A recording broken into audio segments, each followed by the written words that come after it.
കൊട്ടാരക്കര ശ്രീ മഹാഗണപതി ക്ഷേത്രം കൊല്ലത്ത് നിന്നും ഏകദേശം 27 കിലോമീറ്റർ അകലെ കൊട്ടാരക്കരയിൽ സ്ഥിതി ചെയ്യുന്നു. യഥാർത്ഥത്തിൽ ഇത് മണികണ്ഠേശ്വരം ശിവക്ഷേത്രം ആണ്.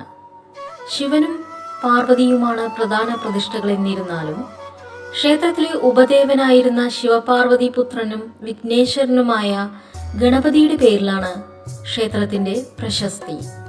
ബാലഗണപതി എന്നാണ് സങ്കല്പം. കേരളത്തിലെ പ്രസിദ്ധമായ 5 ഗണപതി ക്ഷേത്രങ്ങളിലൊന്നാണിത്. തിരുവനന്തപുരം പഴവങ്ങാടി ഗണപതി ക്ഷേത്രം, കാസർഗോഡ് മധൂർ ഗണപതി ക്ഷേത്രം, മള്ളിയൂർ മഹാഗണപതി ക്ഷേത്രം, പമ്പ മഹാഗണപതി ക്ഷേത്രം എന്നിവയാണ് മറ്റുള്ളവ. സുബ്രഹ്മണ്യൻ, ധർമ്മശാസ്താവ്, നാഗദൈവങ്ങൾ എന്നിവരാണ് മറ്റുള്ള ഉപദേവതകൾ. ഉണ്ണിയപ്പമാണ് ഗണപതിയുടെ പ്രധാന പ്രസാദം. കൊട്ടാരക്കരയിലെ ഉണ്ണിയപ്പം അതിപ്രസിദ്ധമാണ്. മേടമാസത്തിലെ തിരുവാതിര ദിവസമാണ് ഉത്സവം. ചിങ്ങമാസത്തിലെ ഗണേശ ചതുർത്ഥിയും പ്രധാനമാണ്. കൂടാതെ കുംഭമാസത്തിലെ ശിവരാത്രി, ധനുമാസത്തിലെ തിരുവാതിര ആഘോഷം, കന്നിമാസത്തിലെ നവരാത്രി, മകരമാസത്തിലെ തൈപ്പൂയം തുടങ്ങിയവയും അതിവിശേഷമാണ്.